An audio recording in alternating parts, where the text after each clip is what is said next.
ईश्वर की जिस उपस्थिति को इस गुरुजन सभा में महसूस किया गया, उसे सिर्फ इस गुरुजन सभा में ही क्यों महसूस किया गया, कहीं और क्यों नहीं महसूस किया गया? उसकी वजह शायद ये है कि जैसा कि हमने पहले भी बताया कि ये जो गुरुजन सभा होती है ये बहुत महत्वपूर्ण होती है, और जो गुरुजन है वो भी तो कभी ना कभी धरती पर जन्म लेते रहे हैं या किसी भी अन्य प्लेनेट पर जन्म लेते रहे हैं, तो उनकी भी एक जैविक यात्रा है। और ये जो उपस्थिति है ये इस सभा में जो गुरुजन है उन तक भी, और वो आत्मा जो इस सभा में मौजूद है उस तक भी इतनी शुद्धता पहुंचाती है कि ये जो सभा है ये शुद्ध बुद्धि के साथ स्पष्ट रूप से सब कुछ देखकर निर्णय ले। और ये भी संभव है कि शायद इतने महत्वपूर्ण समय में गुरुजनों को भी इस ईश्वरीय सहायता की ज़रूरत होती है। और ये जो उपस्थिति है, ईश्वरीय उपस्थिति, ये इसका आकर्षण कुछ इस तरीके का होता है जैसे कि ये बुलावा दे रही हो, जैसे ये निमंत्रण दे रही हो, इस तरह की एक उपस्थिति होती है। जैसे ये एक निर्देश दे रही हो कि हम सबको एक दिन इसी में लीन होना है। जैसे पेरेंट्स इस प्रतीक्षा में हों कि कब बच्चा एक परिपक्व बुद्धि के साथ बड़ा होकर हमारे पास वापस आएगा। और ये जो फीलिंग है ये सिर्फ उस व्यक्ति की नहीं है, शायद उसके मार्गदर्शक की भी है। इसीलिए हमारे मार्गदर्शक को इस गुरुजन सभा में उपस्थित होने में इतनी उनको उत्कंठा होती है कि वो इस गुरुजन सभा का हिस्सा बने वहाँ, क्योंकि वो इस ईश्वरीय उपस्थिति का परम आनंद ले पाते हैं। और अब हम 5वें स्तर के करीब पहुँच चुकी एक आत्मा जिसका नाम था चाइनेरा, उस केस का जिक्र करेंगे, क्योंकि इस उपस्थिति को उसने बहुत स्पष्ट रूप से महसूस किया और वो काफ़ी सही तरीके से इस चीज़ का वर्णन कर पाई। तो अब हम चाइनेरा के केस का जिक्र करेंगे। आज की तारीख में चाइनेरा एक एक्यूपेंचर विशेषज्ञ है और इसके अलावा भी उसे कई जो हीलिंग की कलाएं हैं, उपचारक कलाएं, उनमें महारत हासिल है।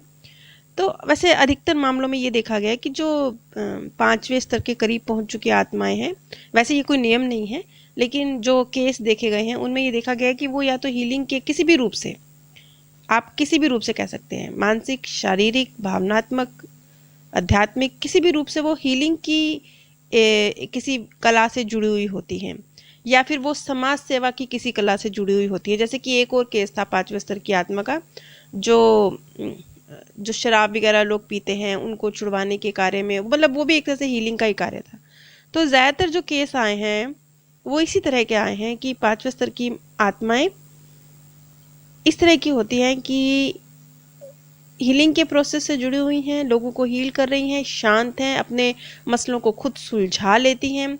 इस तरह की आत्माओं में कोई पास्ट लाइफ करवाने की कोई इच्छा भी नहीं होती, क्योंकि ये उस स्तर तक पहुंच जाती हैं जहां पर वो अपनी समस्याओं को खुद हैंडल कर सकती हैं। एक आत्मिक ज्ञान इनमें बाकी की तुलना में ज़्यादा होता है और परिस्थितियों को हैंडल करने की क्षमता भी ज़्यादा होती है, अपनी गुत्थियों को खुद सुलझा लेने की क्षमता भी ज़्यादा होती है। तो इन तरह की आत्माओं का इंटरेस्ट बहुत कम होता है पास्ट लाइफ रिग्रेशन में। तो अब ये यहाँ हम इसी चाइनेरा नाम की महिला का जिक्र करने जा रहे हैं, जिसने इसी गुरुजन सभा में इस ईश्वरीय उपस्थिति को एक्सपीरियंस किया और उसके बारे में बताया। यहाँ पर ये चीज़ बहुत महत्वपूर्ण है कि चाइनेरा खुद भी एक मार्गदर्शक स्तर की आत्मा है। बेशक वो धरती पर जन्म ले रही है, क्योंकि कई बार हमारे मार्गदर्शक भी धरती पर जन्म लेते हैं, उनको भी आगे बढ़ने के लिए, ग्रो करने के लिए, और कई बार जो उनके जो शिष्य हैं उनकी सहायता करने के लिए भी धरती पर जन्म लेना पड़ता है। तो उसने भी धरती पर जन्म लिया है, किस कार्य से नहीं पता, लेकिन उसने भी लिया है, जबकि वो खुद मार्गदर्शक स्तर की है। जो चाइनेरा से सवाल पूछा गया कि तुम जो गुरुजन सभा है, तुम्हारा और उस गुरुजन सभा का आपस में कैसा संबंध है और तुम कितने व्यक्तियों को देख रही हो, तो इस पर चाइनेरा का जवाब था, मेरी सभा में 12 सदस्य हैं। अब यहाँ पर गुरुजन क्या चाहते हैं, इस बात को थोड़े आपको अलग अंदाज में समझना पड़ेगा, क्योंकि मैंने आपको बताया कि चाइनेरा भी ऊंचे स्तर की आत्मा है। वो किसी और आयाम से आई है धरती पर, लेकिन वो बहुत उच्च स्तरीय आत्मा है। तो उसका रोल भी एक आम मनुष्य जैसा रोल तो नहीं होगा ना धरती पर। जो एक 5वें स्तर की आत्मा, वो भी जो किसी और ब्रह्मांड से आई है, उसका रोल मामूली तो नहीं हो सकता। तो उसके साथ जो गुरुजनों की बातचीत होगी, वो भी मामूली नहीं होगी और हमारी समझ से थोड़ी परे भी हो सकती है। तो अब यहाँ पर बात को समझिएगा। यहाँ पर जो गुरुजन हैं वो क्या कहते हैं चाइनेरा से? वो कहते हैं तुम्हें और अधिक लोगों के साथ प्रभाव को बढ़ाना चाहिए।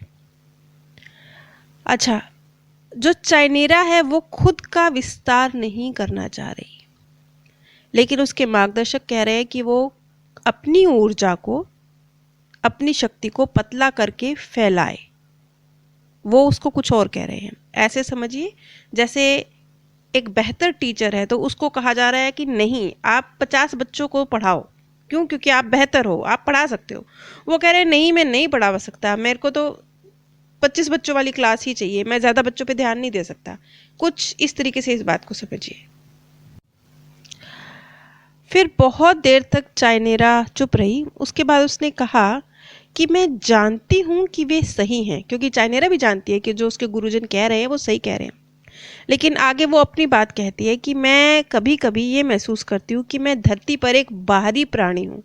जैसे कि मैंने बताया कि चाइनेरा के जो बर्थ रहे हैं पहले, वो दूसरे किसी प्लेनेट पर रहे हैं, दूसरे आयाम से आई है वो, लेकिन ऊंचे स्तर की है। तो धरती पर कार्य करने के लिए आई है, लेकिन अभी तक भी धरती पर वो अपने आप को एक भारी प्राणी की तरह महसूस कर रही है। ये चीज़ मैं पहले भी एक्सप्लेन कर चुकी हूँ कि जो दूसरे प्लेनेट से आती हैं आत्माएं धरती पर किसी भी रूप में, वो अपने आप को अनकंफर्टेबल महसूस करती हैं धरती के साथ एडजस्ट करने में।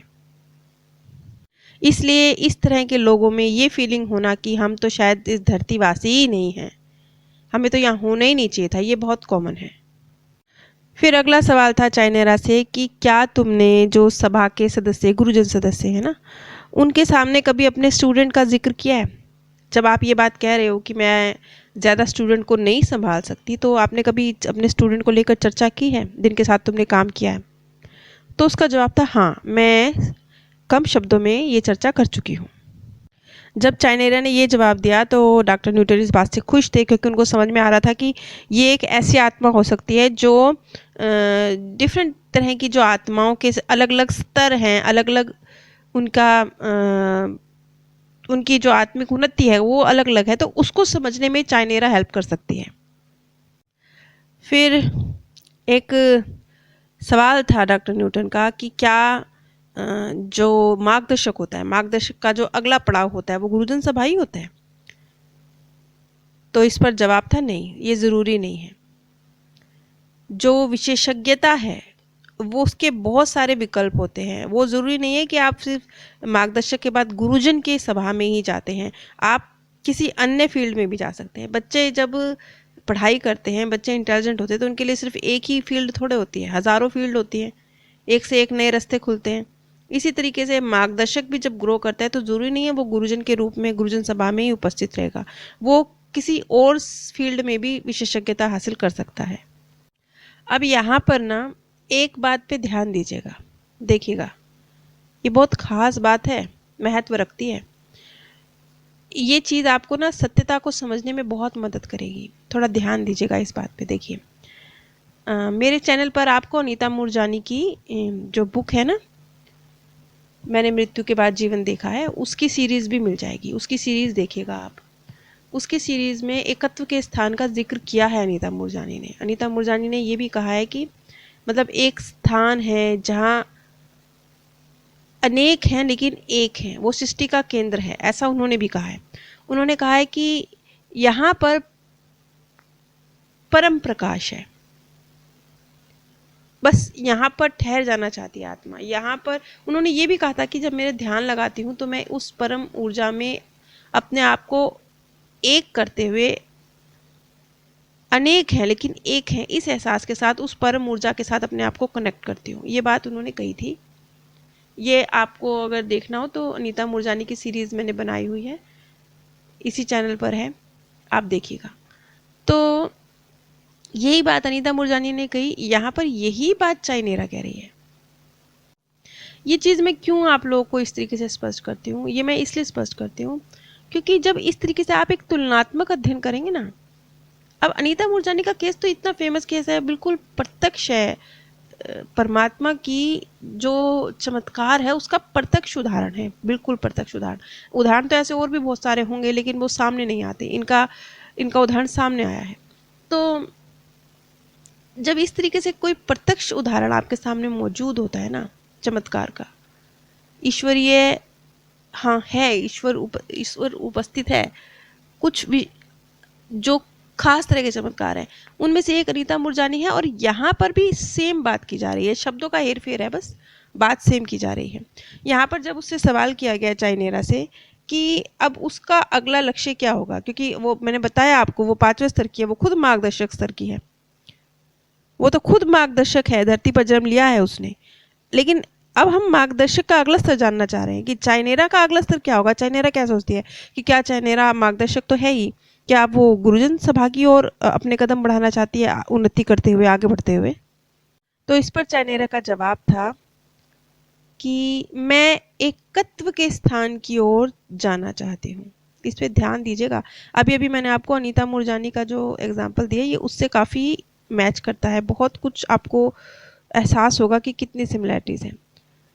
तो जब उसने कहा कि मैं एकत्व के स्थान की ओर जाना चाहती हूँ, तो डॉक्टर न्यूटन का सवाल था कि क्या मतलब एकत्व का स्थान, क्या मतलब ईश्वरीय सानिध्य। तो उसका जवाब था कि मेरा मानना है कि ऐसे अनेक हैं जो एक है, यह सृष्टि का केंद्र है। जैसा कि मैं जानती हूँ यह वही स्थान है जहाँ नई आत्माओं के सृष्टिकर्ता विशिष्ट कार्यों के लिए प्रकाश ऊर्जा का निर्माण करते हैं। ये है वो एकत्व का स्थान जिसका जिक्र चाइनेरा कर रही है और जिसका हल्का सा जिक्र अनीता मूरजानी ने भी किया है। और अनीता मूरजानी को, ऐसा मैं समझती हूँ, ये मेरे व्यक्तिगत विचार हैं कि वो जो हील हुई, अचानक से उनकी जो कैंसर की बीमारी का सर्वनाश हुआ बिल्कुल, तो वो उस परम ऊर्जा से, उस परम प्रकाश से कनेक्टेड हुई थी। क्योंकि अब यहाँ पर भी तो ये चीज़ स्पष्ट है ना कि जो नई आत्माएं हैं सृष्टिकर्ता विशिष्ट कार्यों के लिए प्रकाश ऊर्जा का निर्माण करते हैं, तो वहाँ से हीलिंग की पावर मिली थी अनीता मूरजानी को। चाइनेरा उसी स्थान की ओर जाना चाहती है। अब न्यूटन का अगला सवाल था कि इस चीज़ को और स्पष्ट करो, क्योंकि अब मौका मिला है जब एक 5वें स्तर की आत्मा से जानकारी हासिल करने का, तो डॉक्टर न्यूटन छोड़ कैसे सकते हैं।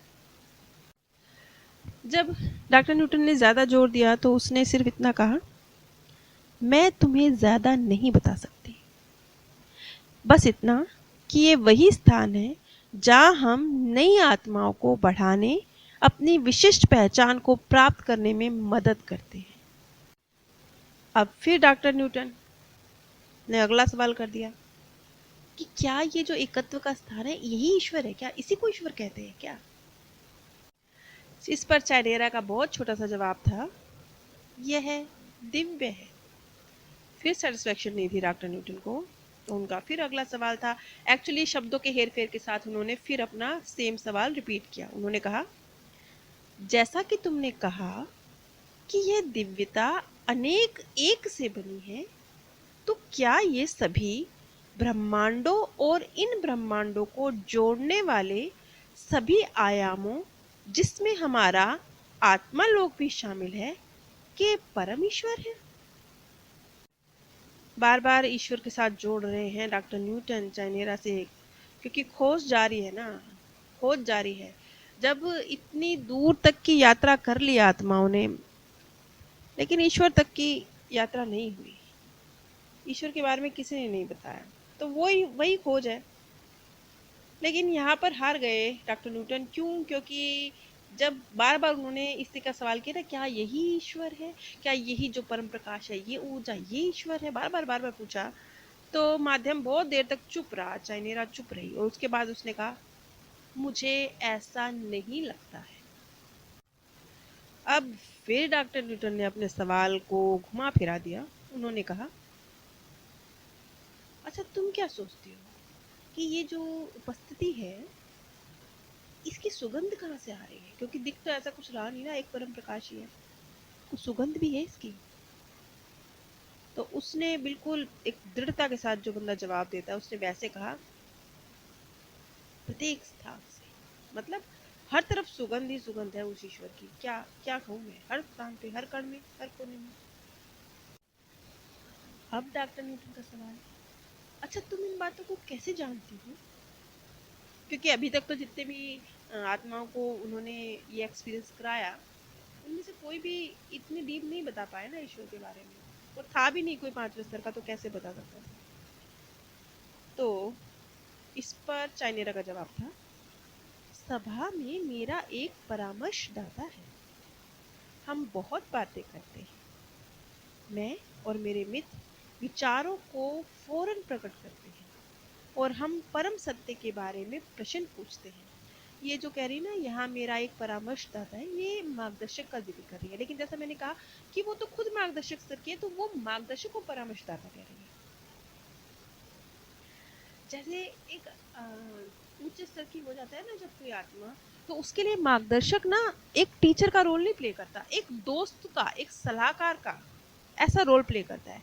अब चाइनेरा का मामला भी ऐसा ही है। अब चाइनेरा अपने मार्गदर्शक को परामर्शदाता कह रही है, क्यों? क्योंकि सेम स्तर है दोनों का ना, तो सेम स्तर है, तो उसके लिए मार्गदर्शक टीचर नहीं है, उसके लिए मार्गदर्शक उसके दोस्त की तरह है।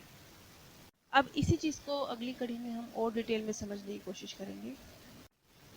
अगर आप अपने किसी प्रियजन के चले जाने से दुखी हैं और मेरे द्वारा काउंसलिंग चाहते हैं, या फिर चौथा, 13वीं या बरसी जैसी किसी शोक सभा में मेरे द्वारा शांति संदेश चाहते हैं, तो आप स्क्रीन पर दिए गए व्हाट्सएप नंबर पर संपर्क कर सकते हैं। आप सभी पर परमात्मा सौंदर्य, प्रेम और आनंद सदैव बरसता रहे। आप सभी दिव्य परम ध्यान में स्थान प्राप्त करें। ईश्वर की जिस उपस्थिति को इस गुरुजन सभा में महसूस किया गया,